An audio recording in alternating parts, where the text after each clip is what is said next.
वरिष्ठ छात्र लड़की के सिर से कुछ साफ कर रहा था। अगले ही पल प्रोफेसर ने उंगलियां झटकाई। एक रहस्यमयी ऊर्जा ने तुरंत पूरी कक्षा को ढक लिया। उसी क्षण समय पूरी तरह रुक गया। केवल लड़की ही इस प्रभाव से मुक्त थी। वह घबराकर अपने आसपास देखने लगी। तभी 9 पूंछों वाला लोमड़ी लंबे कदमों से उसकी ओर चलकर आया। लड़की को लगा कि वह उस छात्र से जलन महसूस कर रहा है। वह जल्दी से सफाई देने की तैयारी करने लगी, लेकिन लोमड़ी ने कहा कि वह नाराज नहीं है। फिर वह धीरे धीरे झुका। वह सिर्फ लड़की को पास से देखना चाहता था। उसके बाद उसने बगल में खड़े छात्र की ओर देखा। उसने सीधा हाथ बढ़ाया और जबरदस्ती उसकी गर्दन दूसरी तरफ मोड़ दी। अगले ही पल समय दोबारा सामान्य हो गया। केवल उस छात्र को लगा कि कुछ अजीब हुआ है। उसे ऐसा महसूस हुआ जैसे उसकी गर्दन मरोड़ दी गई हो। लेकिन कक्षा खत्म होने के बाद लड़की ने अचानक अपनी हथेली में एक लाल धागा देखा। लोमड़ी ने लड़की को बताया कि सजा के तौर पर पर्वत की आत्मा ने उसके और उस छात्र के बीच भाग्य का लाल धागा बांध दिया है। जो भी इस धागे से जुड़ता है वह अंत में अनिवार्य रूप से एक दूसरे से प्रेम करने लगता है। लड़की ने उस धागे को तोड़ने की कोशिश की, लेकिन वह किसी भी तरह से टूट नहीं रहा था। बेचैनी में उसका पैर फिसल गया और वह जोर से जमीन पर गिर पड़ी। लोमड़ी उसे बचाने के लिए दौड़ा, लेकिन इस बार वही अपनी जगह पर जम गया। दरअसल पर्वत की आत्मा प्रकट हो चुकी थी और उसने लोमड़ी को लड़की से संपर्क करने से रोक दिया। लड़की कुछ समझ पाती उससे पहले ही आत्मा ने जबरदस्ती उसके दिमाग में यादें डाल दी। एक ही पल में लोमड़ी के साथ बिताए गए सारे पल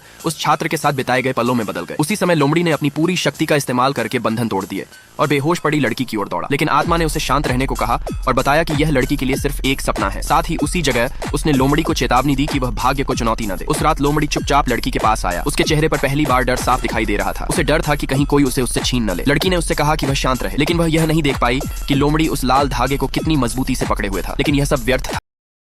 小红书